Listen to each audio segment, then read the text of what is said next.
17h05 agora, a gente deu uns 5 minutinhos de tolerância, a sala ainda está enchendo, né, então quem chegar depois será, com certeza, muito bem-vindo. A gente fez uma pequena brincadeira antes de vocês chegarem aqui, porque vários de nós que estamos aqui estamos vestidos, inclusive, na cor verde. Verde também é a cor aqui do background oficial do Fortec, e talvez muitos de vocês já conheçam o que significa Hope Hour, mas para aqueles que estão vendo pela primeira vez, estão participando pela primeira vez, eu vou fazer um pequeno resuminho do que significa isso. A gente, de certa forma, com todas as mazelas que a pandemia nos trouxe, uma das coisas que a gente aprendeu a fazer é essa comunicação de forma virtual mais eficiente, que não tem limites de distâncias físicas e que as pessoas podem, inclusive, poder participar em outros momentos, uma vez que a nossa própria apresentação está sendo gravada e vai ser colocada no YouTube. Normalmente a gente tem os happy hours, só que o hope hour era justamente aquela hora da esperança, em que a gente tentava trazer notícias e informações a respeito de inovação tecnológica, só que num contexto de algo positivo, para que pudesse impactar as pessoas que estavam, de certa forma, afetadas pela pandemia, e que a gente pudesse aumentar o nosso relacionamento, a nossa conversa, ainda que de forma virtual. Daí essa marca registrada ficou agora forte no Fortec, inclusive, né? E a gente já teve esse ano uma edição do Hope Hour, estamos tendo uma outra agora, e com certeza teremos outras, se a professora Ana quiser comentar mais ao final sobre outros momentos de Hope Hour que nós teremos, e com certeza isso não impede de termos efetivamente os nossos antigos Happy Hours presenciais, que são sempre muito bem-vindos e que normalmente ocorrem nos eventos do Fortec, das regiões, das 5 regiões, ou mesmo no Fortec Nacional, que teremos esse ano, inclusive, em outubro. E esse Hope Hour que a gente faz hoje, ele é para comemorar, na verdade, o Dia da Propriedade Intelectual, o Dia Mundial da Propriedade Intelectual, que foi no último sábado agora. Infelizmente, a gente não pôde fazer em tempo real, mas ainda está no prazo. E aí a gente resolveu conversar um pouquinho a respeito desse assunto, que é extremamente importante para o Fortec. É uma ferramenta de utilização muito importante para a questão da inovação, mas não é o objetivo final em si. Ela é algo que precisa ser bem gerida para que a gente possa conseguir efetivamente fazer a inovação funcionar, principalmente aquela que ela é, vamos dizer assim, ela surge nas instituições de ciência e tecnologia, sejam elas universidades, institutos federais, centros de pesquisa, Cefetes, institutos como o INPA, o CBA, que o professor Rochelle está agora nesse momento, e outras instituições de pesquisa de uma forma geral, e que amadurecem essas tecnologias para colocar essas tecnologias efetivamente no mercado.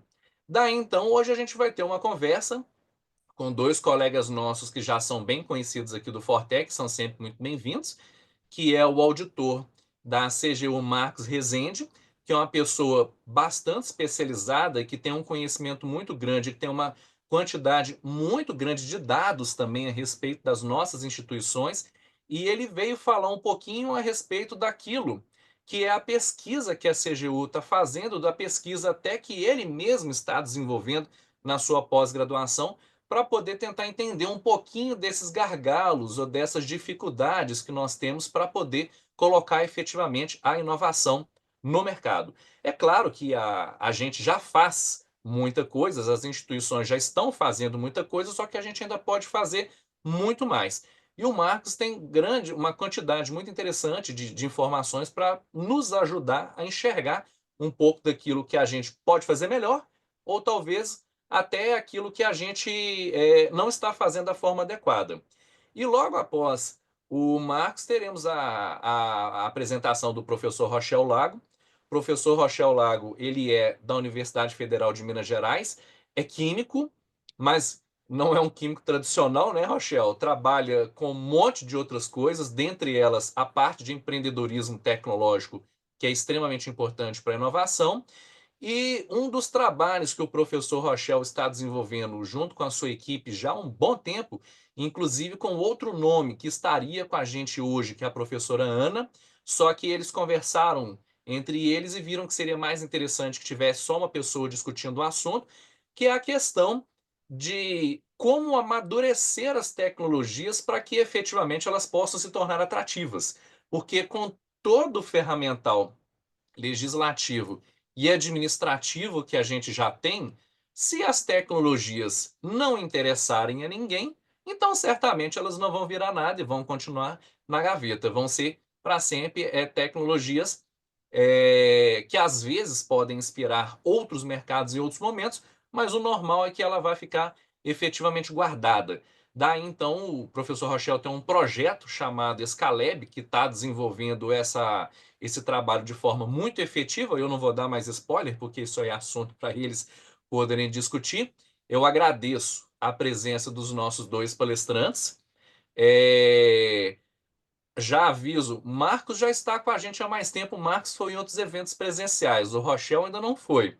Então, Rochel, você, a gente espera que em algum momento, a professora Ana já até adiantou, antes da gente começar a conversar, que a gente possa efetivamente bater um papo de forma presencial em um dos nossos eventos, seja de um Fortec regional ou, preferencialmente, de um Fortec nacional, ou dos dois, né? Quem sabe?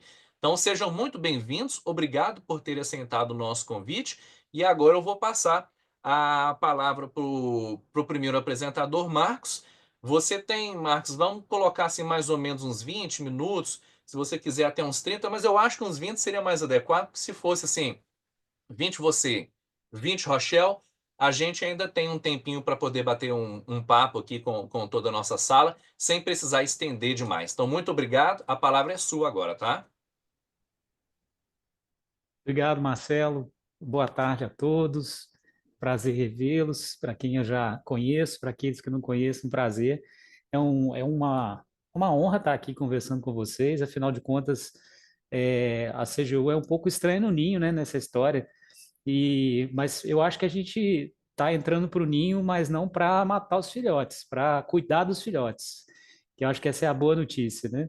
A CGU tem trabalhado pelo menos nos últimos 5 anos, né, numa imersão nesse tema, né, da inovação, com um olhar assim bastante compreensivo sobre as dificuldades que o ecossistema vive, né, e as particularidades do nosso sistema brasileiro de inovação. E nosso objetivo aqui é tentar cada vez mais compreender aí as dores do sistema e tentar contribuir, inclusive não atrapalhando, né? Porque isso já é uma grande ajuda, né? Muita ajuda quem pouco atrapalha, né? Os sistemas de controle não podem, de qualquer forma, serem empecilhos, né, para que o sistema em geral funcione bem. Então, essa é a pequena introdução, agradecer mais uma vez. Eu fiz uma breve apresentação aqui só para guiar, acho que eu devo conseguir aqui compartilhar, né? Vamos ver aqui se vai dar certo. Tá certinho, Marcelo? A gente está vendo a telinha do Canva, o pequeno, né? Agora sim, né? Agora está na tela cheia. Ah, joia. Bom, então vamos lá, né? O título é muito inspirador e desafiador também, né? Então eu queria dar algumas pinceladas aqui sobre parte do que a gente já levantou no trabalho que a gente realizou há 2 anos atrás, né? Que foi o trabalho de economia da inovação nas universidades federais. Eu dei assim, voltei aos dados, né, para tentar extrair mais algumas coisas que tivessem aqui uma relação mais próxima com o tema. Eu acho que o objetivo aqui é passar por alguns pontos, né, que eu estou aqui chamando assim do que seria a inflexão do que aconteceu em termos de propriedade intelectual nas universidades a partir dos dados, pôr uma lupa nisso, depois pôr um binóculo nisso para olhar para fora e ver o que está acontecendo nas empresas, né, no cenário econômico assim brasileiro, em termos de empresas, né, e o final aqui levantar a bola para o Rochelle, né, porque aí eu vou deixar perguntas, porque eu acho que quem mais pode responder algumas questões aqui é quem está exatamente lidando com o problema aí, né, diariamente, na questão de escalar os negócios, né? Então, essa é a ideia. Então, eu vou ser bem rápido aqui. Eu acho que o nosso trabalho trouxe assim, de informação relevante. Primeira coisa assim, a gente olhar o que aconteceu assim em termos de propriedade intelectual nas universidades, né? Pegando aqui um recorte das universidades federais, né? Então, assim, esse gráfico aqui é o histórico de registros de todo tipo de propriedade intelectual, essas que estão aqui descritas, né? Que se tem algum registro, né, de propriedades feitas pelas universidades. Então, assim, o salto foi gigantesco, né? Se a gente olhar aí a partir dos anos 2000, principalmente, né, a gente tem um salto gigantesco de geração de propriedade intelectual, né? O número é mais ou menos esse. Se a gente pegar de 2000 a 2020, a gente cresceu 33 vezes, né, em termos de quantidade de depósito, né? Então, pensando assim no papel da lei de inovação e fazendo um paralelo com o que aconteceu no mundo todo, especial nos Estados Unidos a partir da lei nos Estados Unidos, a gente vê então que a gente teve esse crescimento muito importante assim nas últimas duas décadas, né? Que corresponde um pouco ao que aconteceu no mundo todo, assim, em termos de crescimento de geração de propriedade intelectual nas universidades. Se a gente pôr uma lupa aqui, olhar um pouco mais perto para alguns tipos de propriedade, né, a gente vai ver que o nosso salto foi especialmente em programas de computador e em patentes de invenção, né? Eu acho que isso é um ponto importante da gente refletir, né? E também refletir que, por exemplo, a proteção a cultivares, né, não tem uma trajetória de crescimento se a gente olhar para esse histórico de 20 anos para dentro das universidades, né? Claro que a gente tem instituições específicas, né, de geração desse tipo de propriedade, né, Embrapa em especial, mas temos universidades também com capacidades importantes na área de geração de cultivares, mas a gente não viu isso nos últimos 20 anos prosperar da mesma forma que a gente viu com as patentes de invenção e com os programas de computador. E aí, um exercício que eu fiz sobre isso, né, é tentar assim avaliar onde que se deram as inflexões, né, sobre esse crescimento das propriedades intelectuais. E é muito interessante, né, fazendo um exercício mais matemático aqui, usando uma derivada segunda ordem aqui, a gente vê que a gente teve uma inflexão ali próxima a 2006, né, e uma próxima a 2016. E isso corresponde, né, bastante com as alterações que a gente teve legais normativas, né? A lei de propriedade, a lei de inovação é de 2004, então se a gente considerar aí que tem uma pequena defasagem entre uma edição de uma lei e tudo e realmente seus resultados, né? 2006 faz bastante sentido, né, pensar que a lei de inovação realmente foi um impulsionador importante, né? E a alteração que aconteceu em 2016, que também foi muito importante, da Lei de Inovação, a 13243, que aconteceu em 2016, coincide também com uma segunda inflexão, né? Então, assim, são informações interessantes, né, que a gente entende. Então, assim, se a gente olhar para o papel da Lei de Inovação, ela cumpriu com parte do seu propósito, né, que foi incentivar a geração e a proteção de propriedade intelectual, inclusive pelas ICTs, né? Lógico que, como o Marcelo disse, isso aqui é uma parte da questão, né? Não é a solução. E aí a gente tem que olhar, então, para o que não aconteceu, né? E o que, digamos assim, para o copo vazio, né? E aí o nosso trabalho, assim, ele tentou enfatizar bastante isso, que é aquilo que a gente não consegue transferir de propriedade intelectual geradas nas universidades, né? Então, o recorte aí, olhando para 2020, né, foi o período que a gente realizou o trabalho, né, de 2020 para trás, né, das 69 instituições federais de ensino, só 29 que conseguiram transferir alguma propriedade intelectual na sua história, né? Isso em 2020, né, olhando para 2020.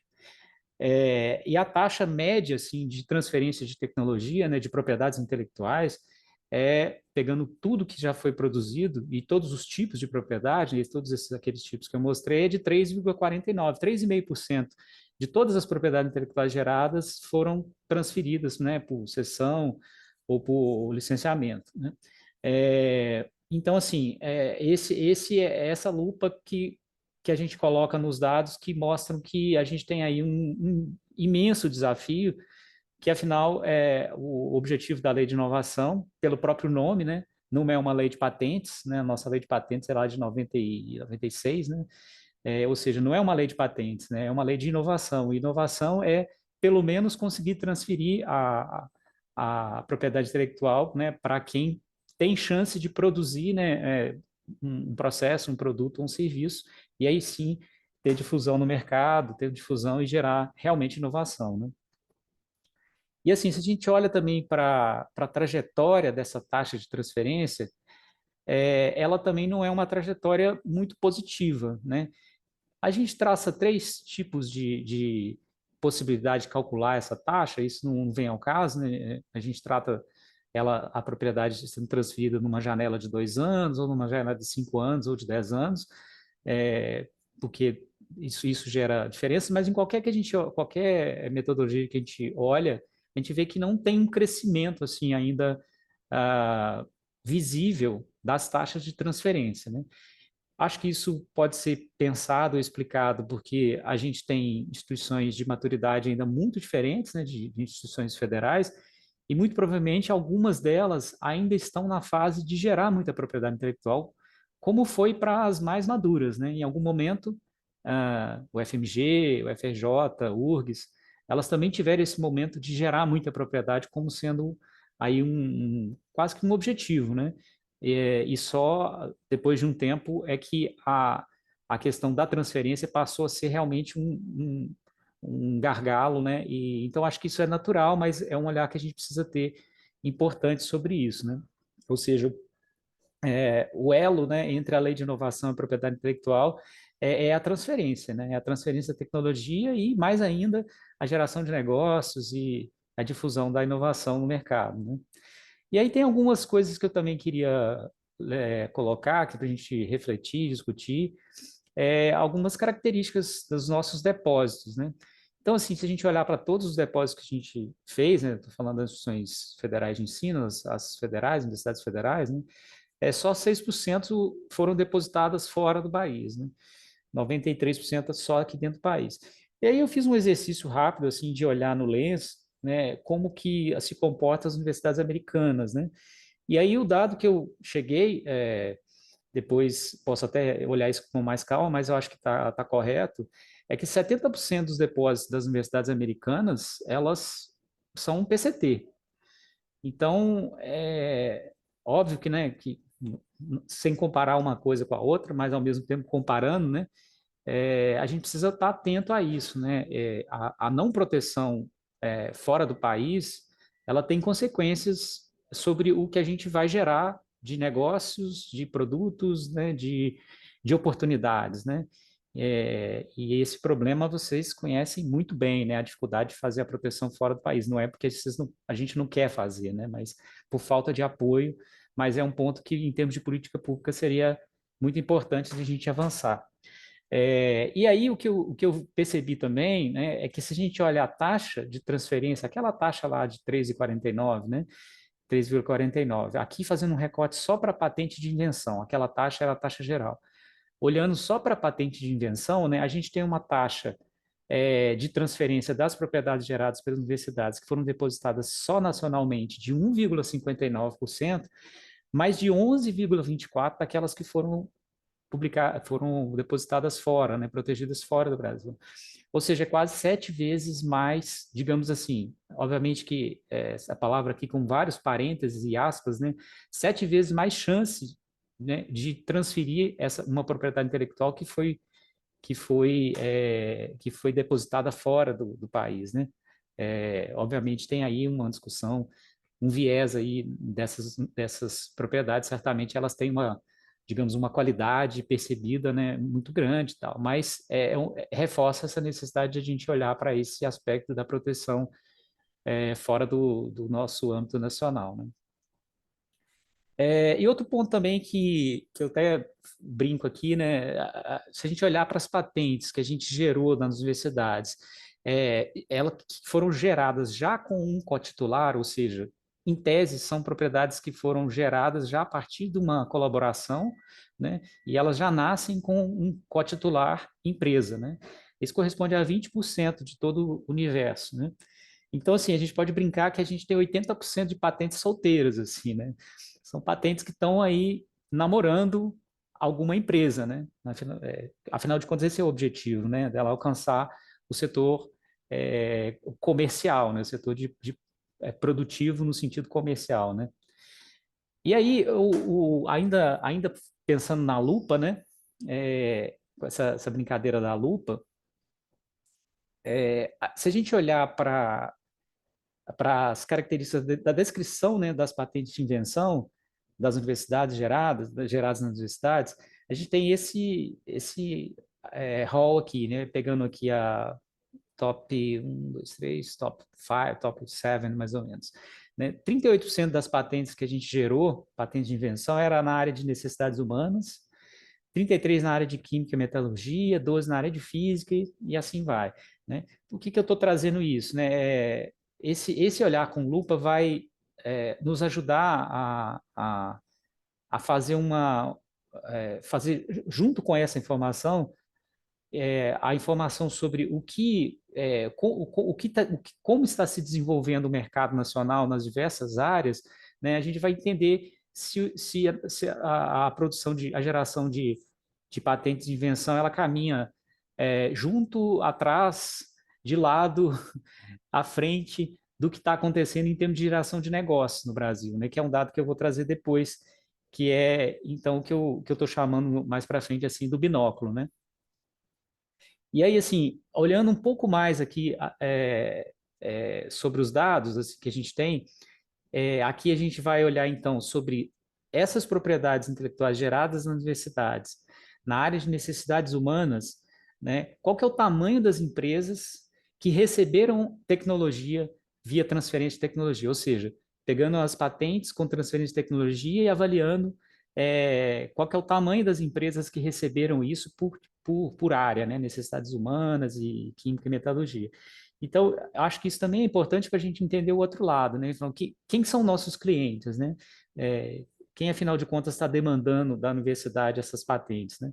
Então, assim, isso vai variar, né? Se a gente olha para a área de necessidades humanas e uma divisão abaixo, ciência médica veterinária, a gente vai ter mais ou menos aí meio a meio pequenas empresas de 1 a 29 empregados e grandes empresas com mais de 500. Se a gente olha para a área de agricultura, silvicultura, pecuária, a gente já concentra em pequenas empresas, né? Aí cerca de 90% das patentes que foram transferidas nessa área foram transferidas para empresas pequenas, né?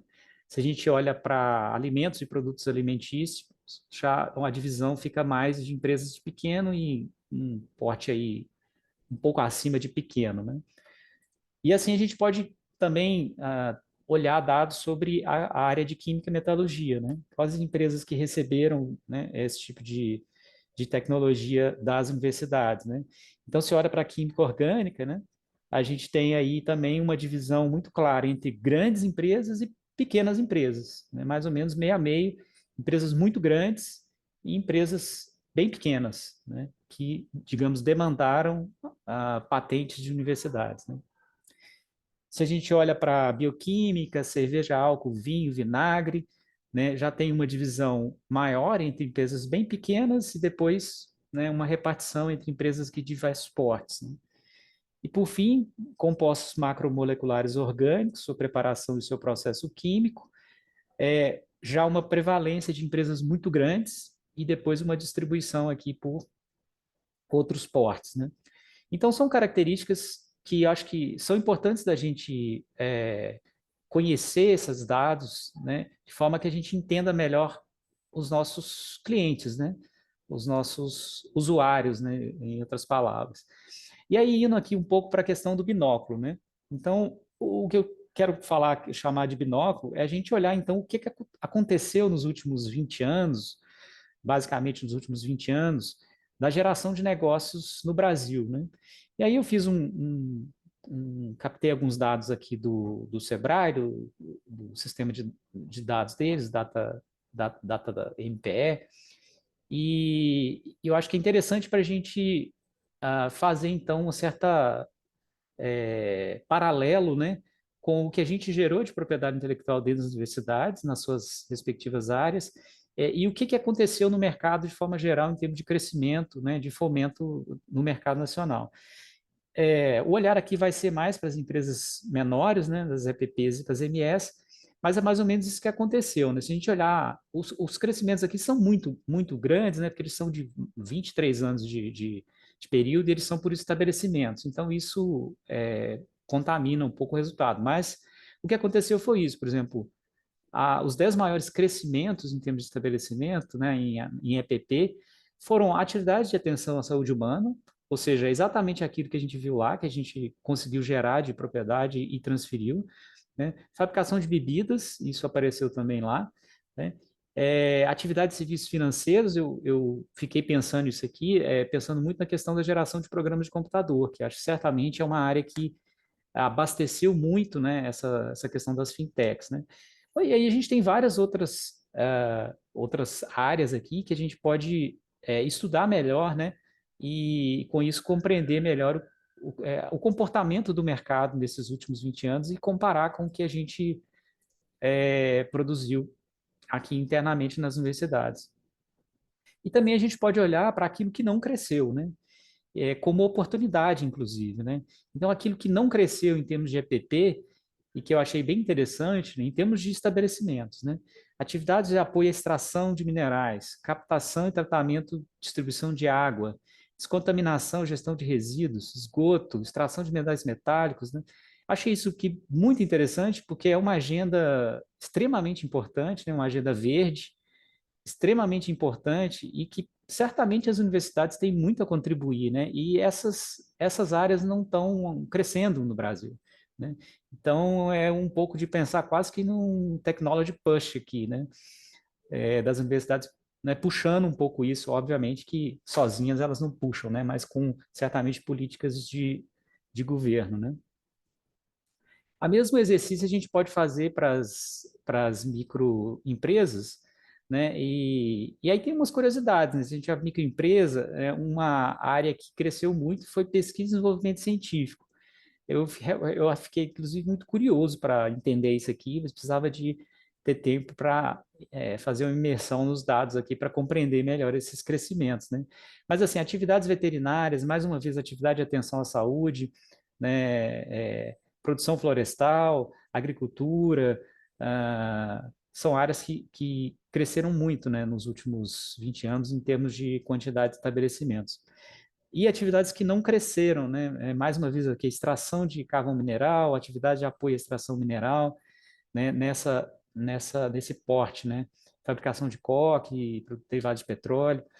Então, são dados que a gente pode aprofundar em algum momento, né? E acho que, de certa forma, isso, inclusive, é um dos papéis do NIT, né? Fazer prospecção tecnológica, e para fazer prospecção tecnológica é conhecer o mercado, né? Então, tem muito dado, né?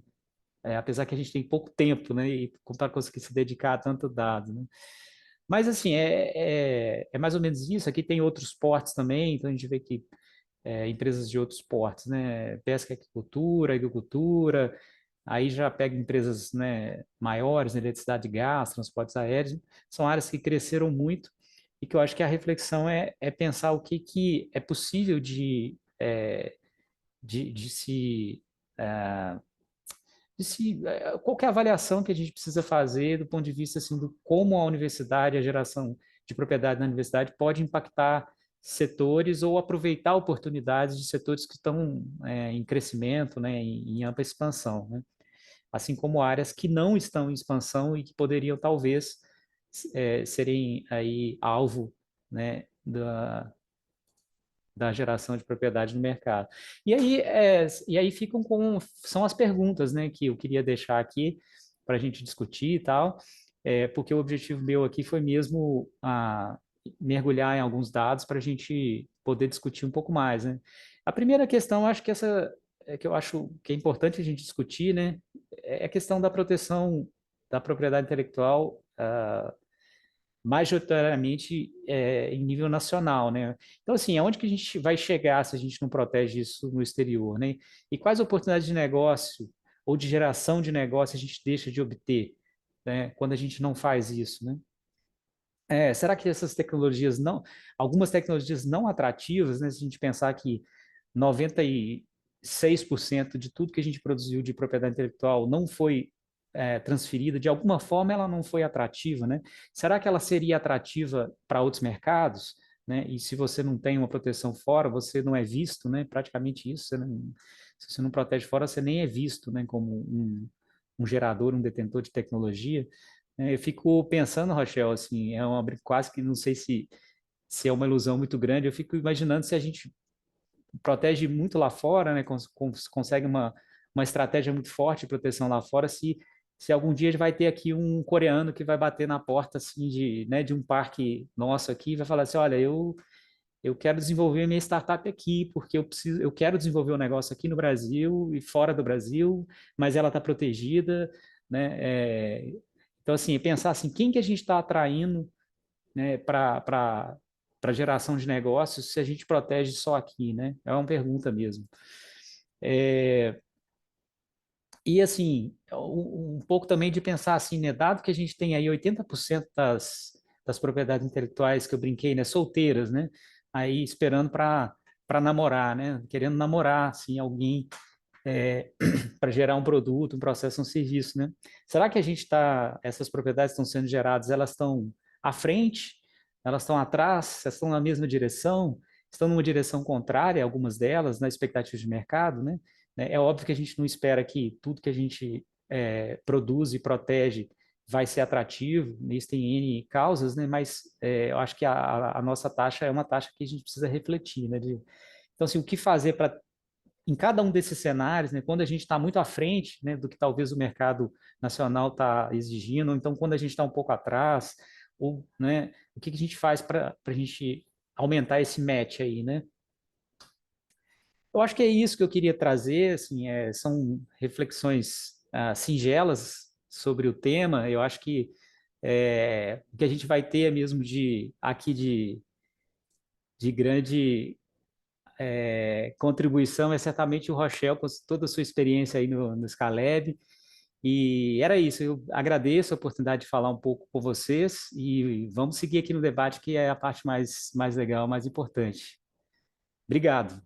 Marcos, excelente apresentação. Eu já estava com um monte de pergunta aqui pipocando na minha cabeça. Você trouxe mais perguntas ainda. Culpa sua, hein? E com certeza eu acho que você deixa até um para casa, sem querer, aqui para o Fortec, porque eu anotei bem as coisas aqui. A gente precisava de um programa do estilo PI Sem Fronteiras para tecnologias mais maduras. Eu acho que a gente vai ter uma obrigação agora de bater um papo lá com a FINEP para ver se seria possível desenvolver em conjunto uma política pública para colocar internacionalmente algumas tecnologias mais maduras. E eu acho que para amadurecer tecnologia, tem alguém aqui que tem uma experiência muito grande nisso, que pode nos ajudar, pelo menos dando alguns insights daquilo que a gente deveria fazer, que é o professor Rochelle. E aí eu passo para você, Rochelle. A palavra é sua, fica à vontade, tá? O microfone está desligado. A frase mais falada, né, das. Deixa eu projetar aqui, vocês me falem aí se vocês estão vendo minha tela inteira. Como é que tá? Agora é a tela do PowerPoint. E Agora agora? a tela inteira, agora tá certinho. Ô, ô Marcos, cara, você trouxe tantos dados aí que nem o Marcelo, minha cabeça ficou fervendo aqui. Então, parabéns pelo trabalho de fazer. Eu sei, né, que você está desenvolvendo seu mestrado aqui no programa de inovação tecnológica, né? E eu acho que você foi muito assertivo nas informações que você trouxe, muito mais pergunta, né? Terrível você, viu, Marcos? Porque o pessoal fica com a expectativa agora que eu que vou responder essas coisas, né? Mas, ó, parabéns pelo trabalho e pelas reflexões aí, né? Ô, Marcelo, eu tomei a liberdade de falar do Fortec aqui um pouquinho, porque eu acho que ele, apesar de eu nunca ter participado diretamente dos eventos Fortec, mas a gente trabalhou até com aquele curso, né, Marcelo, de escalonamento, e eu acho que o Fortec, hoje tem perto vai completar quase 20 anos, né, Marcelo, de criação, Fortec, E ele tem um papel extremamente importante, né, dentro do cenário de inovação aqui no Brasil, né? E eu fui ver agora quando é que ia ser o evento de vocês, vai ser em outubro, né, no sul do Brasil. Então, já aproveitar e convidar o pessoal aí para participar do Fortec, né? Aí, gente, mudou o slide, né, pessoal, que eu não consigo me ver aqui. Mudou, tá certinho, Rachel. Tá legal. E eu vou partir dessa pergunta, né? Por que a taxa de transferência de tecnologias que são geradas dentro das universidades brasileiras são baixas, né? Eu acho que a gente tem falado bastante sobre isso e é papel nosso entender essas causas e trabalhar para que a gente consiga transferir mais tecnologias, né? E é a história daquele Vale da Morte. Há uns 15, 20 anos atrás, eu me fazia essas perguntas olhando para as nossas tecnologias, né? Por que a gente não consegue levar essas tecnologias para o mercado? E a percepção, né, que a gente chegou naquela época e continua hoje, tem vários gargalos nesse Vale da Morte aí, né? E a gente escolheu alguns para a gente atuar, né? Um deles é o que a gente faz no Scalab, que é o escalonamento de tecnologias. É sair da bancada dos miligramas, gramas, e a gente conseguir chegar em quilos de amostra. Para que eu quero produzir quilos de amostra? Às vezes dezenas, centenas, né? Eu quero produzir quilos de amostra para ter um produto e poder levar e testar com clientes reais. Se eu não consigo fazer isso, pessoal, a vida fica muito mais difícil se a gente quer transferir tecnologia, se a gente não tem um produto ali real para ser testado com clientes reais, né? E quando eu desenvolvo um processo para chegar em quilos, pelo menos, né, uma escala piloto, eu entendo também muitas das variáveis do processo e eu consigo já começar a pensar na escala industrial, né? Então, o Scalab ele surge para trabalhar escalonamento de tecnologias, chegar em quilos de produto, para ter produto, fazer prova de conceito de produto e para desenvolver o processo, fazer prova de conceito de processo, né? O Scalab também entendeu, nesse momento, que além da gente ter produtos em escala de quilos, entender um pouco mais do processo, ver a viabilidade técnica do processo numa escala industrial, a gente também não consegue avançar muito na direção do mercado se a gente não tiver um estudo de viabilidade econômica e mercadológica. É importante a gente olhar esses aspectos de viabilidade econômica e mercadológica. É importante a gente entender o modelo de negócio no qual aquela tecnologia vai operar.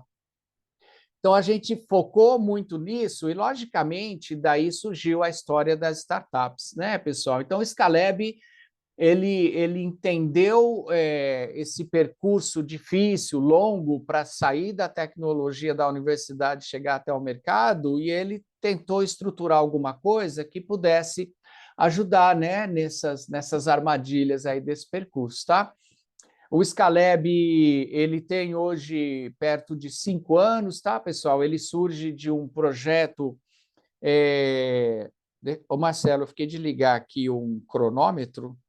Estou ligando aqui para acompanhar meu tempo, tá? Ele surge Pode ir. especialmente de um INCT Midas, hoje ligado diretamente ao Scalab, são mais 60 pesquisadores, apesar da gente ser um laboratório, um centro da UFMG, fisicamente a gente não está no UFMG, tem uma aliança estratégica com o CIT e Senai, hoje a gente ocupa esse espaço, a gente tem laboratórios que a gente atende demandas de indústria, a conexão com a indústria, esse é um ponto que o Marcos trouxe, super importante. Pessoal, tecnologias que nascem já de uma demanda clara da indústria, a chance de transferência dessa tecnologia aumenta absurdamente. Então, a gente criou o Scalab para se conectar à indústria. Então, são 2 laboratórios. Aqui é uma infraestrutura dos nossos laboratórios na UFMG. O que o Scalab tem, que normalmente as universidades não têm, é esse galpão. É um galpão que a gente faz escalonamento, pessoal. Aqui a gente tem equipamentos que são multipropósitos, né? Que a gente consegue chegar em escalas de 5, 50 litros, 20 a 30 quilos de material tratado termicamente no forno a 1.100 graus. A gente tem uma unidade aqui que processa rejeitos da mineração, siderúrgica, construção civil. Então, pessoal, basicamente, uma boa parte dos processos que a gente desenvolve em escala de laboratório, a gente consegue agora transpor para os quilos para a gente poder ter produto aí, né? Agora, você imagina um professor que está ali no laboratório e decide que vai escalonar a sua tecnologia. Ele não consegue fazer isso no laboratório, ele vai ter que alugar um galpão, preparar a infraestrutura hidráulica, preparar a infraestrutura elétrica, as questões de segurança, ele vai ter que comprar equipamentos que ele não tem no seu laboratório. Então, esse processo todo, se um pesquisador de laboratório tem que fazer isso, não sai. E aí eu não consigo avançar, né, a maturidade da tecnologia e chegar em pelo menos TRL6 e quem sabe 7 com esse escalonamento aí, tá? Aqui são outras visões aí. O Scaleb, para fazer esse trabalho, né, que tenta levar a tecnologia do laboratório até o mercado, não adianta a gente só ter os químicos ali, né?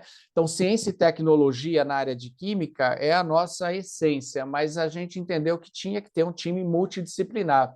O Scaleb hoje tem perto de 35 pessoas, a gente tem gente que olha muito para a ESG, a pegada do Scaleb é sustentabilidade, o Scaleb tem pessoas que são competentes aí para olhar mercado, fazer estudo de viabilidade econômica, mercadológica, construir plano de negócio.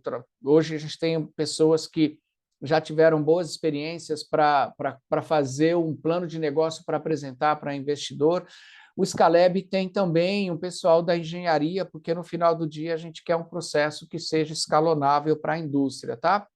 Então, esses são números que a gente sempre gosta de trazer, já demos destinação para mais de 20 mil toneladas de rejeito na mineração, só nos nossos desenvolvimentos aí, né? Então, uma forte interação com o setor privado aí, a nossa meta desse ano é chegar em 3,5 milhões de reais só em projetos com indústria. A gente tem na nossa história a criação de 3 startups que estão aí no mercado ou muito perto do mercado, com um volume de recursos trazido para essas startups aí muito interessante, né? E projetos aprovados em editais. Aqui é uma forma como o Scaleb interage com as indústrias. Eu não vou entrar em muitos detalhes, mas posso voltar nisso. E eu quero trazer aqui para vocês alguns dos exemplos nossos de interação. Quero começar aqui com a AMG. A AMG chegou para a gente com um problema de um rejeito de 150 mil toneladas por mês e pediu para a gente achar formas de transformar isso num produto e gerar receita. A gente não tinha a menor ideia do que fazer com esse rejeito, a gente fez o que a gente chama de mapeamento tecnológico, levantamos artigos, patentes, e chegamos aí em 10 potenciais aplicações para esse rejeito, né? Fizemos um estudo preliminar de viabilidade técnica e econômica. Isso levou 2 meses, viu, pessoal? Chegamos numa primeira possibilidade, que era produtos para construção civil a partir desse rejeito, por várias razões que eu não vou entrar agora, tá? Vamos para o laboratório, desenvolvemos esses produtos em escala de bancada, testamos com normas técnicas bem definidas e fizemos alguns protótipos. Levamos até a AMG esses protótipos, era piso mesmo, viu, pessoal? Piso, recobrimento, fizemos peças reais para impressionar a diretoria da AMG, que se encantou com o projeto, e a partir dali a gente submeteu um projeto FINEP de perto de R$1 milhão para construir uma planta piloto. Essa planta piloto ela vai ser inaugurada agora em julho, lá na AMG, tá? Só para vocês terem uma ideia, esses são os produtos, essa é a fase de prototipagem nossa.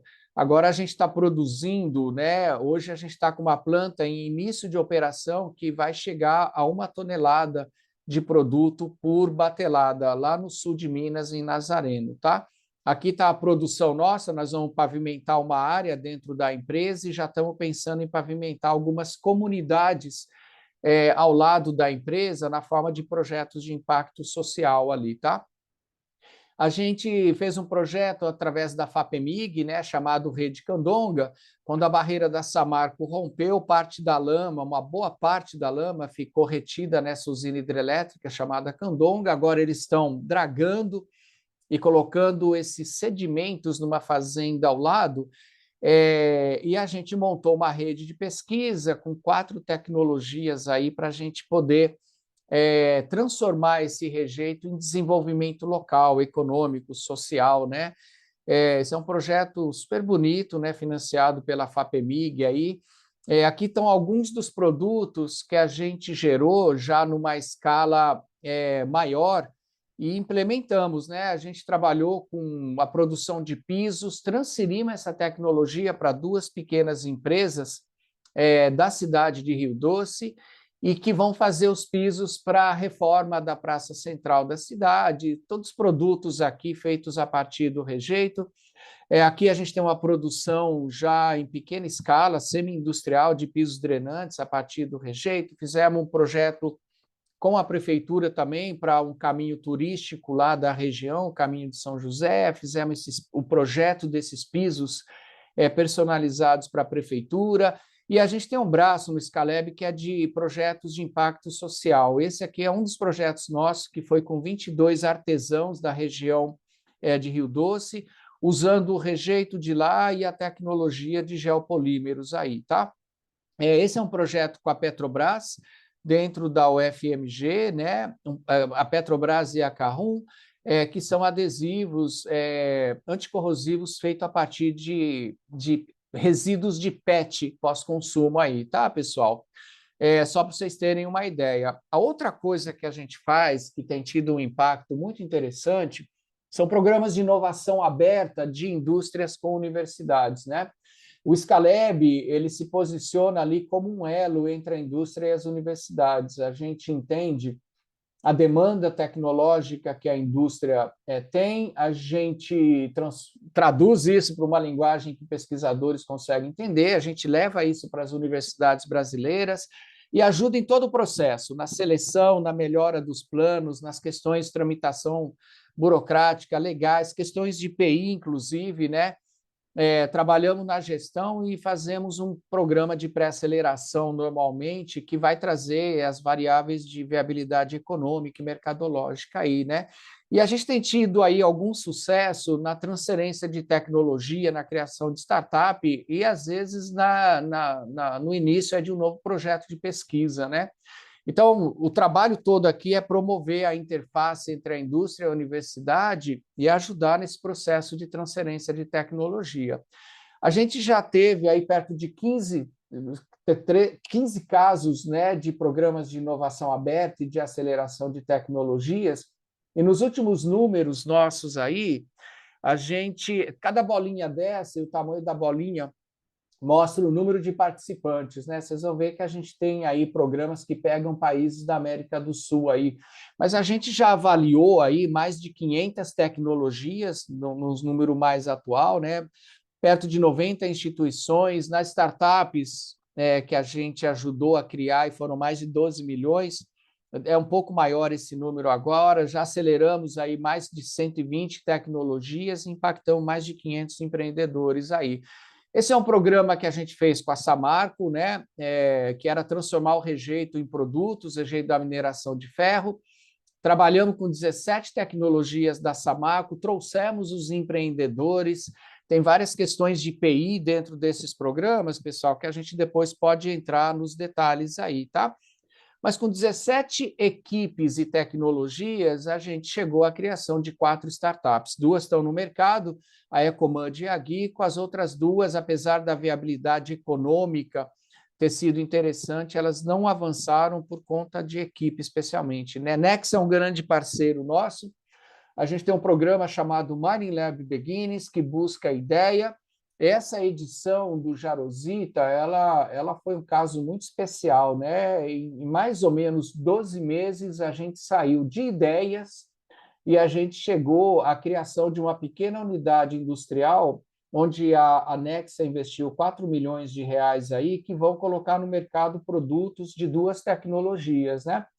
E uma terceira tecnologia, muito interessante esse caso, que aí a gente vai estar com uma nova proteção envolvendo a UFMG e a Nexa, e é uma tecnologia que está em fase aí, em negociação de transferência para a VEG, que é de Santa Catarina, tá? Nós já fizemos mais 4 programas com a Nexa. Essa do Peru resultou em uma tecnologia que está sendo transferida para a empresa de cerâmicas do Peru, a Celima.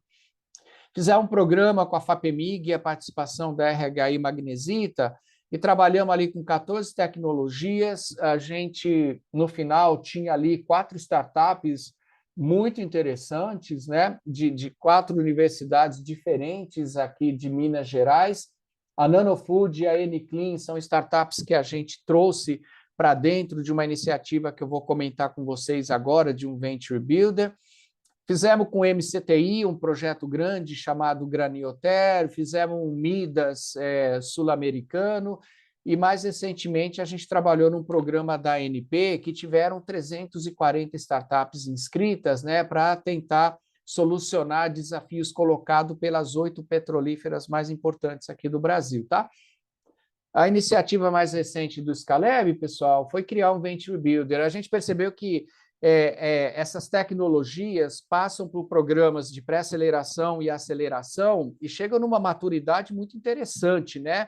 Com empreendedores, pesquisadores, seus alunos super empolgados, tecnologias maduras e validadas em algum nível, modelos de negócio ali definidos.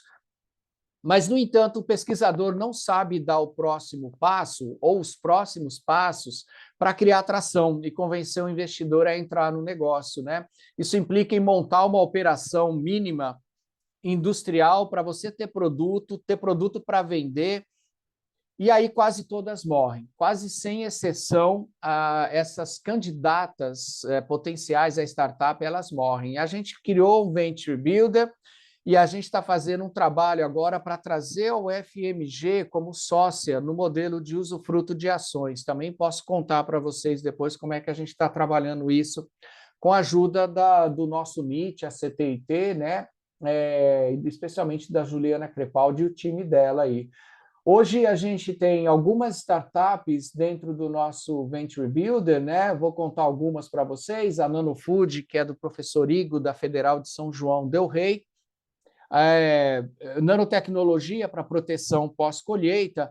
Esse mamão aqui de baixo, ele é um mamão com o nosso produto. Tá? O que o Scaleb entra para ajudar essas startups? Né? A gente faz o trabalho de levar isso para o mercado para testar e, inclusive, começar a vender. Né? Então, a gente foi junto com a Nanofood para essa empresa em Linhares, ao GBP, e fizemos teste em algumas toneladas de mamão, testes em manga. Na MAP Frutas, a gente testou em 7 toneladas de mexerica e desenvolvemos aí 3 famílias de produto. Então, hoje, a gente está já vendendo esses produtos, né? Eu queria, inclusive, agradecer o Paulo Grangeiro e a Andréia Ribon, lá da UFV. Eu vi que ela está aqui com a gente. A Andréia é uma pessoa muito próxima aí, que ajudou muito a gente nesse processo de uma licença de patente com exclusividade.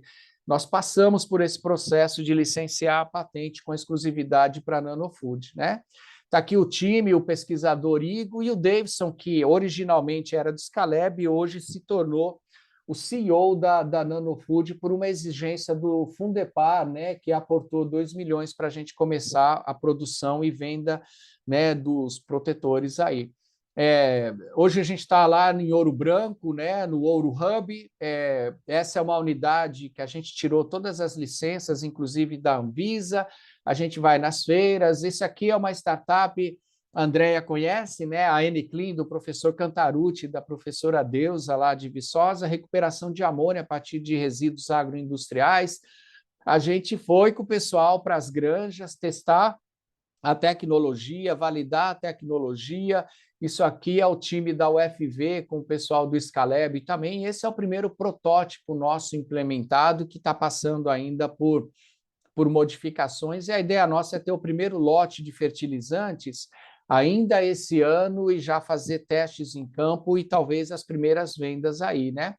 A gente tem uma nova startup que é aqui da UFMG, a BH Max, né, que faz bioestimulantes, que acaba ajudando, impactando demais, né, na eficiência agronômica, no aproveitamento aí dos nutrientes, tá, pessoal? Nós temos uma startup lá da Bahia, a Superbugs, da UFBA, da Carol, né? E lá a gente trabalha a criação de insetos para trazer proteínas e lipídios especiais numa pegada de sustentabilidade muito bacana, baixo consumo de água, baixo espaço utilizado, energia, e utilizando resíduos, vários resíduos para a alimentação desses animais aí, tá? E a gente tem uma startup na área de educação que surgiu na FMG, que é a KIT, trabalhando muito numa pegada STEAM aí, tá, pessoal? Tudo de um colégio técnico chamado Coltec, aqui da UFMG, que tem um Lab Maker aqui, que é onde a gente desenvolve todos esses produtos aí, tá? E a gente tem programas de impacto social dentro do Scalab, né? O Mil Futuros Cientistas, que é um programa aí maravilhoso que trabalha com educação, especialmente em escolas públicas. O projeto Iara, para levar água para comunidades em situação de vulnerabilidade hídrica. Hoje a gente já tem 2 produtos que podem ser utilizados nessa comunidade. Testamos isso lá no Rio Doce, tá, pessoal? A gente tem projetos na Amazônia. Hoje mesmo eu estou aqui em Manaus e tive no Centro de Bionegócios da Amazônia, que é um lugar incrível, e a gente está estabelecendo aí algumas parcerias, né?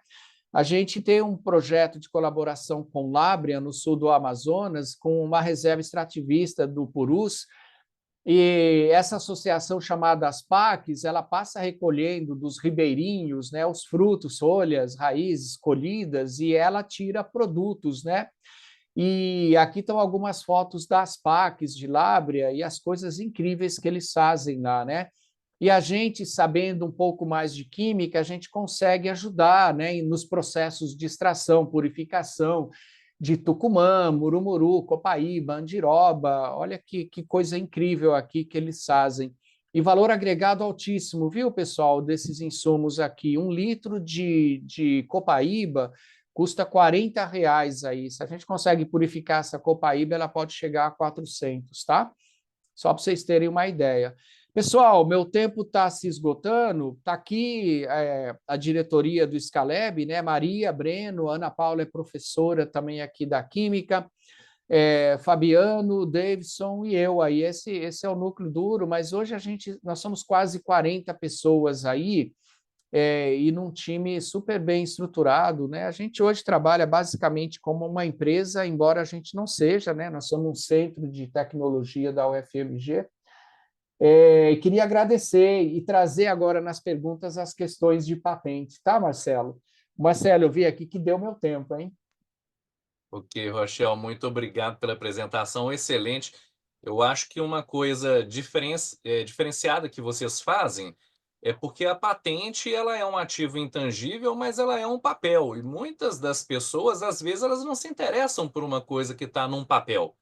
Quando o empresário vê efetivamente um produto, ele sabe efetivamente o que ele vai comprar, isso atrai muito mais a atenção. E o Scalab, ele tem esse papel interessantíssimo, que é de efetivamente transformar o que está pequenininho ali no laboratório em algo já validado em escala muito maior e que tem, eventualmente, a proteção da propriedade intelectual. Então, quando vocês negociam o papel, que é muito importante, mas negociam o produto em si. Então, o empresário ele realmente sabe aquilo que ele está comprando. Eu tenho uma pequena propaganda para poder fazer, mas eu vou deixar para o final, caso alguém queira. Deixa eu ver se tem algum comentário, alguma pergunta, porque agora a gente abre o microfone para a plateia poder perguntar, se alguém quiser fazer algum comentário. Certamente as apresentações foram muito complementares, e no WhatsApp, Rochelle e Marcos, eu já vou dar um pequeno spoiler aqui, já teve gente pedindo desdobramentos, tá? Então, acho que o trabalho de vocês dois não vai terminar hoje, não. Eu não sei se é uma boa notícia para essa hora, mas já tem gente pedindo para que se faça um desdobramento com muito mais tempo depois dos assuntos que vocês dois abordaram aqui. Então, se alguém tiver algum comentário, eu abro o microfone agora, vocês podem ficar à vontade para poder fazer comentários e perguntas. Esse Marcelo só arruma mais trabalho para a gente, né? Tem agradecimentos aqui no chat. Pergunta, gente? Ninguém? Enquanto o pessoal vai formulando para ver se eles fazem perguntas, eu vou fazer o meu pequeno comercial aqui. Meu grupo de pesquisa, juntamente com o Fortec, com o Profinit e com o PPGIT, que é o Programa de Inovação da UFMG, estão desenvolvendo um trabalho que, como o Marcos mostrou, a grande dificuldade é de transpor aquela tecnologia que você desenvolve na bancada para o setor empresarial. O Rochelle mostrou um pouco de como que eles fazem isso, e agora nós estamos com uma proposta inversa, porque também há um desconhecimento muito grande da nossa comunidade de estudantes de graduação, principalmente, e vários estudantes de pós-graduação também, do que efetivamente é a inovação e do que é a propriedade intelectual. Daí a gente está com a proposta de fazer uma maratona ao estilo de hackathon, que é uma competição, na verdade, de fazer o caminho ao contrário. Estimular que os alunos vão até a literatura de propriedade intelectual, principalmente a literatura de patentes, e transformem essas tecnologias, essas patentes, em práticas de laboratório de ensino. Originalmente, para poder ficar mais fácil da gente ter um controle sobre a metodologia, especificamente para a área da química.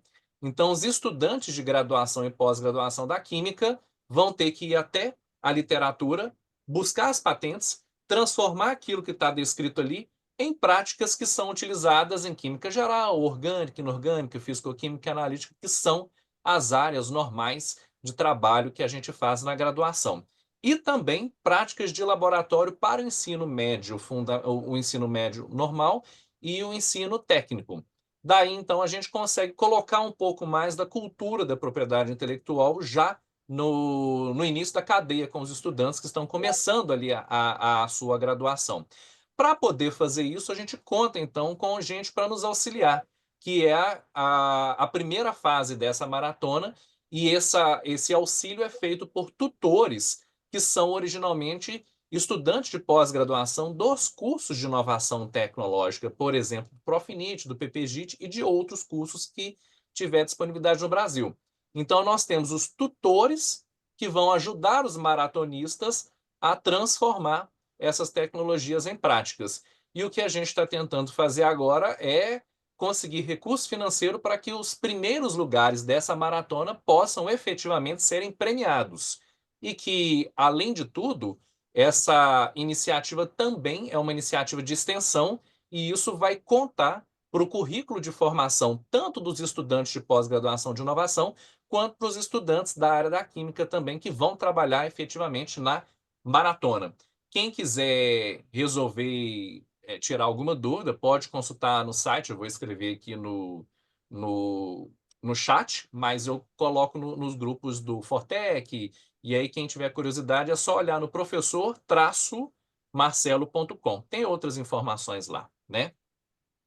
Agora deixa eu ver se tem algum. Tem vários elogios aqui no chat, mas o pessoal está tímido para perguntar. Eu sou professora de Direito de PI na UFPA e utilizo patentes protegidas da UFPA como laboratório da disciplina. Muito boas apresentações, parabéns, foi ótimo. Muito boas apresentações, alto nível, excelente, grata. Marcelo. Oi, Oi, Marcelo, é a Andréia. Andréia. Boa Andréia, noite. Tudo bom? tudo Eu tenho bem? uma pergunta. Vai lá, Posso fazer? Não sei se pode? vocês estão conseguindo me ver, que eu estou aqui no celular, eu não domino muito bem aqui o Zoom no celular, não. Mas, A, enfim, a gente está te vendo. tá vendo, né? É para deixar mais, assim, um desabafo, né? Uma percepção nossa aqui do NIT da UFV, né? Que o Marcos comentou a respeito dos 20% das patentes que nascem casadas, né? E tem as outras que são solteiras.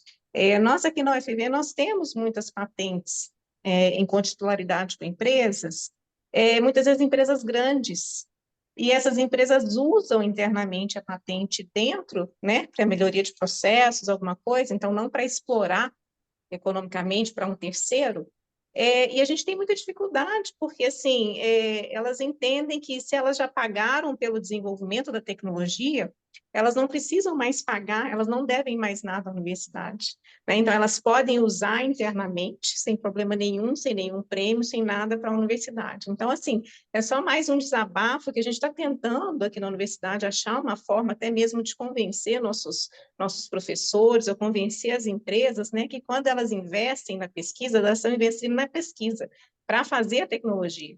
E aí depois elas vão usar aquela tecnologia internamente para melhorar a eficiência de algum processo dentro da empresa, e ela vai acabar tendo um retorno sobre aquele investimento que ela fez, né? E ela acaba, se a patente é 50-50, ela acaba utilizando, então, os 50% dela e utilizando também os 50% da universidade, né? Então, é só mais uma questão, assim, para pensar, porque às vezes isso nos incomoda internamente aqui no NIT UFV, e a gente está em conversa aí com alguns outros colegas, né, alguns outros coordenadores de NIT, para saber se a situação é a mesma nas universidades, para ver, né, se tem como, de repente, a universidade também ser beneficiada, que, né, você acaba dividindo a titularidade da patente, mas se a gente for pensar em termos de royalties depois, ou depois de prêmio, isso não retorna para a universidade. E muitas vezes não tem nem termo de outorga de uso, né? Simplesmente ela entende que ela já vai utilizar aquilo ali e fica por aquilo mesmo, né? E a gente está tentando trabalhar aqui internamente no NIT para mudar um pouco isso daí. É só deixar esse depoimento mesmo a respeito dessa questão das patentes que já nascem casadas, né? Perfeito. Marcos do Rochelle, querendo comentar alguma coisa? Eu gostaria, viu, Marcelo? Ô, André, é muito bacana e muito pertinente esse seu comentário, né?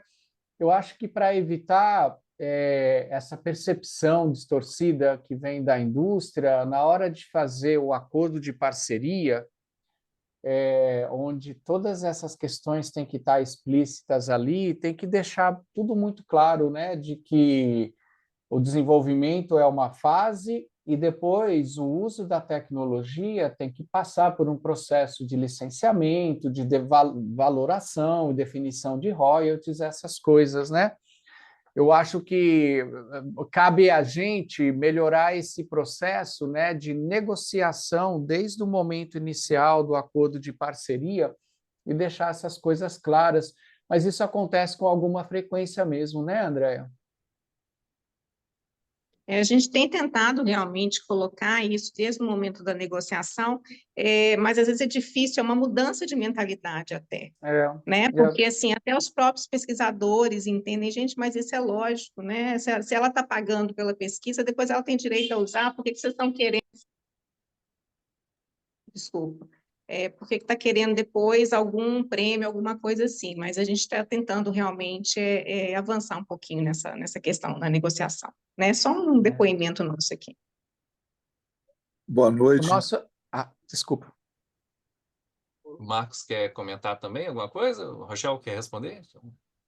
Não, eu acho que a gente está amadurecendo como ecossistema, né, Marcelo? Tanto nós da universidade quanto as indústrias, a gente está crescendo e está aprendendo, evoluindo juntos aí. Eu acho que o Ricardo Soares queria fazer uma pergunta aí, se o Marcos não tiver nenhum comentário, né? Ricardo? Posso falar, Marcelo? Pode ir, vai lá. Boa noite, né? Boa tarde, boa noite, né? Obrigado, excelente palestra. Embora eu tenha iniciado, eu cheguei aqui, né, no final da palestra que antecedeu do Rochelle, Sérgio, né? Não me lembro o nome do palestrante. Do Marcos, né? Então, ele fez um comentário, se eu entendi bem, assim, no final, que tem aparecido algumas empresas, algumas startups de desenvolvimento de tecnologia. Ou seja, está nascendo aparecendo assim, empresas de desenvolvimento de tecnologia.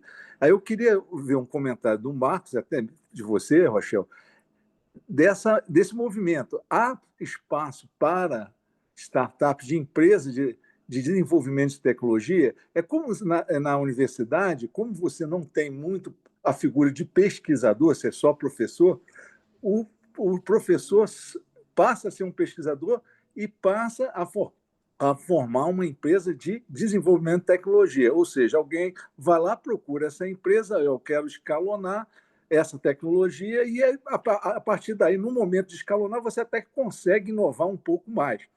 Eu vou até um pouco além, né? Se tem esse movimento em termos de ciência e tecnologia, é como se você tivesse o laboratório da Vânia, ele vai sair da universidade, ele passa a ser uma empresa que prestadora de serviço para, vamos dizer, analisar e certificar os combustíveis, agora mais dos SAFs, né? Que hoje a gente não tem nenhum laboratório para certificar. Então, se há uma tendência de, tanto numa parte de pesquisa, de ter startups, de empresas que vão criar tecnologia, e a outra parte, extensionistas, empresas que possam, prestadores de serviço, sair da universidade. Eu não sei se eu entendi isso que o Marco colocou, mas aí deixo para o Marco e para você, Rochelle, o comentário. Pois é, eu acho que tem alguns pontos que a gente precisa aprofundar um pouco mais, né? A classificação da KNAE, ela pode trazer algumas surpresas, né? Quando você pega ali e vai ver desenvolvimento tecnológico e científico, ali pode ser um guarda-chuva que tem coisas que a gente talvez não esteja enxergando, né? Agora, se a gente olha para o crescimento de startups em qualquer estatística, né, nacional, o crescimento é muito grande. O problema não é a criação da startup, né? O problema é a sobrevivência da startup, né?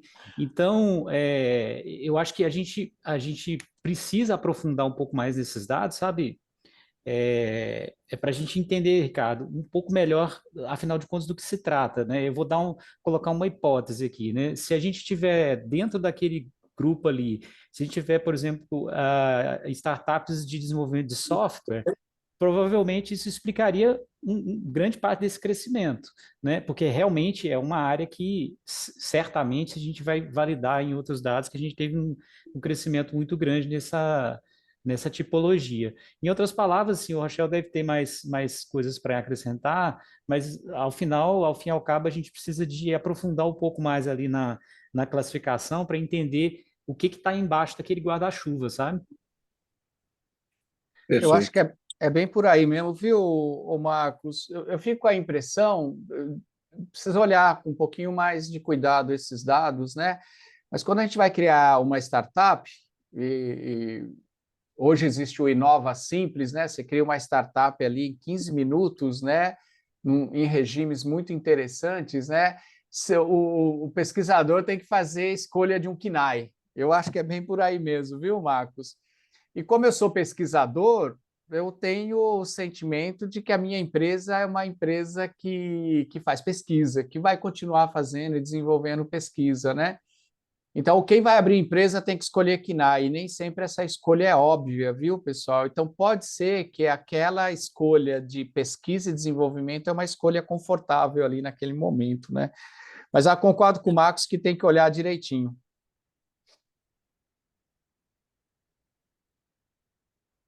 Pessoal, tem mais algumas perguntas. Agora tem mais umas perguntas aqui. Deixa eu falar aqui, olha. A Luciana está comentando assim que é servidora pública federal em transição para o cargo na Fiocruz, na área de CTI, com foco em projetos, inovação e startups. Gostaria de saber se vocês vivenciam algum tipo de barreira devido à burocracia existente em muitos processos do serviço público, falta de capacitação na gestão da PI e se possuem algum exemplo de onde isso vem sendo superado. Acho que vai para os dois a pergunta, sob pontos de vista diferentes, mas a pergunta vai para os dois, né? Posso responder, Vai, Marcos? Rochelle, vai Começar lá. aqui? Ô, Luciana, a pergunta é boa demais, velho. Barreira devido à burocracia existente? Muito, muito, muito, Luciana, né? Eu acho que esse é um pouco do nosso dia a dia, trabalhar com essas barreiras burocráticas, né? Hoje, um pouco mais tranquilo e menos afoito, eu entendo essas barreiras também e a burocracia imposta. A gente tem que melhorar isso, né? Mas é isso que nós temos posto como cenário. Então, a gente tem que trabalhar com essa burocracia. É extremamente importante a gente conhecer toda essa tramitação para a gente avançar por essa burocracia da maneira menos dolorosa e mais rápida possível, tá? Eu acho que nós temos que melhorar o nosso ecossistema e fazê-lo funcionar melhor. Eu acho que a presença do Marcos aqui é emblemática, né, Marcelo? A conexão que a gente está desenvolvendo, a proximidade que a gente está desenvolvendo com a AGU, CGU, os diálogos que a gente está sendo assim muito eficiente em criar, eu acho que isso vai ajudar a resolver muito disso, né? A gente tem que conversar mais, a gente tem que estruturar melhor o nosso ecossistema. Então, eu estou muito próximo do nosso NIT, o nosso NIT está muito próximo da Procuradoria Jurídica, da CGU, a gente conversa. E eu acho que a gente tem realidades, Luciana, diferentes pelo Brasil, tá? a gente tem um privilégio, a sorte de ter um NIT ou NITs das universidades que a gente está conectado, que eu considero NITs fantásticos, né? A CTT, Viçosa, a André acabou de falar aqui, né? O NIT da Universidade Federal de São João, e fora isso, de outras universidades, né? Que eu tenho um pouco de menos de contato, mas eu sei que são NITs incríveis, né? A USP, a Unicamp e várias outras federais aí. Então, acho que sim, a gente tem muitas limitações, barreiras burocráticas, o serviço público tem suas características, né? Mas eu acabo que eu não sento e choro, não, né? A gente tem que entender, se conectar com as pessoas e trabalhar essa parte toda de gestão de PI, né? Eu comentei com vocês, para uma das startups que está dentro do nosso Venture Builder, a gente levou um ano para num processo de licenciamento com exclusividade. A gente quis a licença com exclusividade, então foi um processo longo de valoração por um ator reconhecido, abrir um edital público. Então foi um aprendizado incrível. Levou um ano dessa vez. A próxima que a gente for fazer com licença exclusiva vai levar menos tempo. A gente vai aprendendo isso, né? Não sei se o Marcos quer complementar aí. Pois é, eu acho que esse tema da burocracia é um tema muito interessante. A gente lida com isso, né? E com essa questão, assim, até que ponto a gente tem excesso, né? Obviamente, burocracia é o melhor que tem, né? Porque sem burocracia realmente é uma falta de estruturação dos processos, né? Então, burocracia é, na verdade, melhor coisa que deveria existir, mas são os excessos, né? Eu acho que a gente está sempre falando disso, né? Daquele excesso daquilo que não faz sentido que seja feito, né? Você faz, mas não faz sentido, né? Não tem uma gestão de risco sobre o processo, então você controla mais do que vale o processo, né? O custo do controle fica muito alto, né? Não vale a pena fazer isso. Tem uma série de problemas, mas o que a gente precisa também refletir, que é o que a gente tem feito, inclusive vou colocar aí o TCU também nessa história, que está muito legal. A gente está com um trabalho agora, nesse momento, exatamente sobre essa questão de burocracia, junto com o TCU, com um olhar muito, muito positivo, né, para tentar identificar essas questões. E assim, quando a gente vai olhar um pouco mais uma vez, né, usando a lupa, a gente sempre fica, na verdade, com alguma dúvida que é assim, olha, será que a gente, em alguns momentos, está exigindo demais? Ou, na verdade, a gente não tem estrutura suficiente para exigir o mínimo, né? Para fazer o mínimo que tem que ser feito, né? E tem as duas coisas, né? Certamente tem situações que a gente exige, né? Todos nós acabamos criando aí algumas trilhas que não fazem sentido, mas também a gente tem um problema muito forte de carência de apoio administrativo, né, dentro das ICTs, né? Então é aquela história do professor fazer um monte de coisa que não era para ele estar fazendo, né? Mas às vezes são coisas que precisam ser feitas, né? Elas são chatas, né? Mas precisam ser feitas, né? Porque é muito, muito curioso isso, que quando a gente começa a estudar, e obviamente que a gente está começando a estudar, inclusive nesse trabalho com o TCU, sobre benchmarkings de outras instituições fora do país, né, instituições de financiamento de pesquisa, a gente vai ver coisas muito parecidas, inclusive mais burocráticas. Mas aí, se a gente olhar o apoio, né, ele tem lá um apoio suficiente para fazer isso, ele tem um sistema muito bom para fazer isso, então, às vezes nem sempre é o que está sendo exigido que é além do necessário, mas é toda uma infraestrutura que o pesquisador precisaria ter, né, para conseguir executar aquilo que é carente, né, que a gente sabe que é. E aí eu acho que também fica o desafio, né? Afinal de contas, se a gente tem tanta carência, será que a gente precisa continuar exigindo então tudo isso? A gente vai ter que adaptar, né? Porque senão a gente não sai do lugar, né? A gente também não pode olhar e falar assim, mas lá fora é assim mesmo, né? Se pede tudo isso mesmo, né? Ou seja, acho que a mensagem que eu posso deixar, como o Rachel colocou, é que hoje há uma compreensão muito grande dessas dores, né? Por quem pode, digamos, punir, né? O quem está aí fazendo esse trabalho.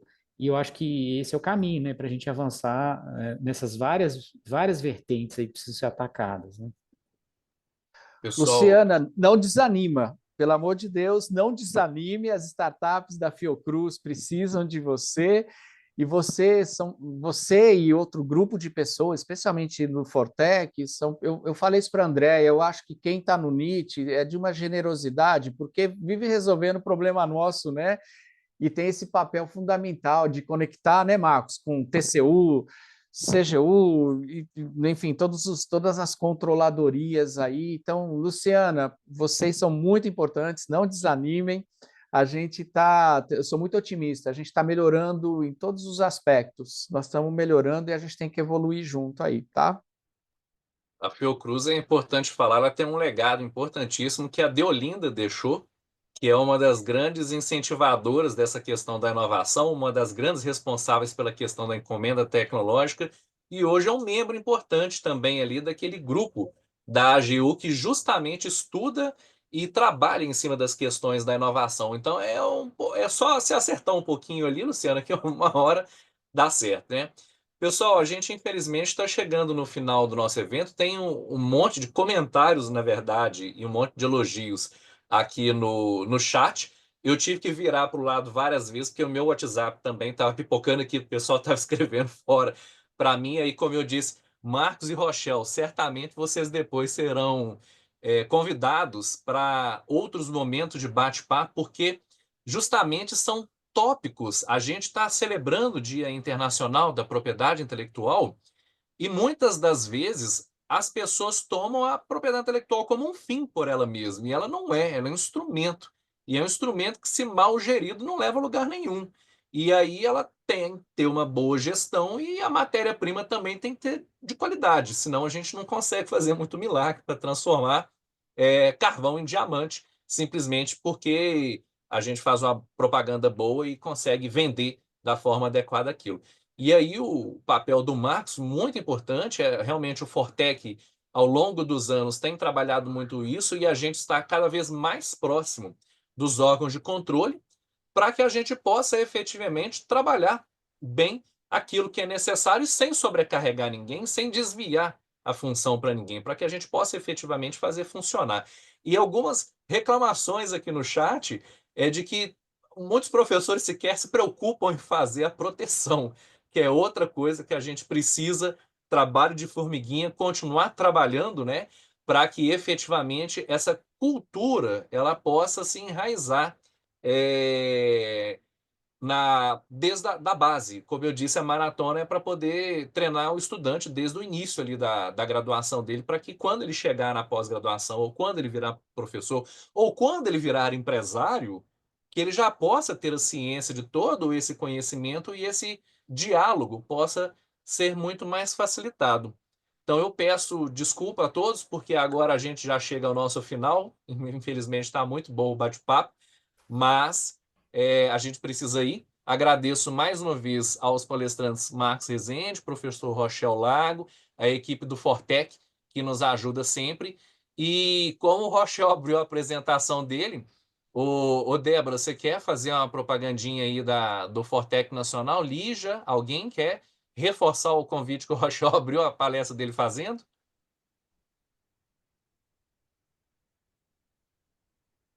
Gente, eu tô sem câmera, mas eu vou falar aqui rapidinho, não sei se vocês me escutam. Estamos escutando. Eu tô sem câmera porque eu tô colocando meu filho, que é bebezinho, para dormir, tá? Mas eu tô aqui participando com vocês e ouvindo. Eu sou Mariane, eu sou da comunicação do Fortec, responsável pela comunicação do Fortec, então acho super importante a gente fazer esse evento aqui para poder falar sobre o tema, comemorar o Dia Mundial da PI, né? Trazer tópicos tão importantes para discussão. E aí, como o Marcelo falou, né, vendeu um pouquinho o Fortec, né? Então, assim, a gente está cada vez mais querendo promover esse tipo de eventos, promover networking, conexão. Então, assim, a gente tem várias ações aí que a gente está planejando para o ano de 2025. Então, para vocês acompanharem nossas redes sociais, a gente está com uma campanha de adesão de novos associados vigente para poder participar dessa anuidade aí de 2025 a 2026. E a gente se coloca à disposição. Então, assim, como o Marcelo falou, eu fui uma das pessoas que já chamei ele aqui no chat e falei que a gente precisa fazer desdobramentos do Hope Hour que a gente teve aqui hoje. Eu acho super importante. A gente teve muita gente interessada em participar. Infelizmente, a gente tem um número limite de pessoas na sala, que a gente não pode inscrever mais gente. e que é uma pena, eu lamento muito, mas infelizmente é regra aqui do Zoom. Então, como a gente teve essa aderência muito grande e muitas pessoas interessadas, acho que a gente tem uma oportunidade para a gente fazer desdobramentos desse evento de hoje. Com certeza iremos fazer, e a gente conta com a participação de vocês aí. Pessoal, muito obrigado, grande abraço e até o nosso próximo Hope Hour. Tchau para vocês. Obrigado, tchau.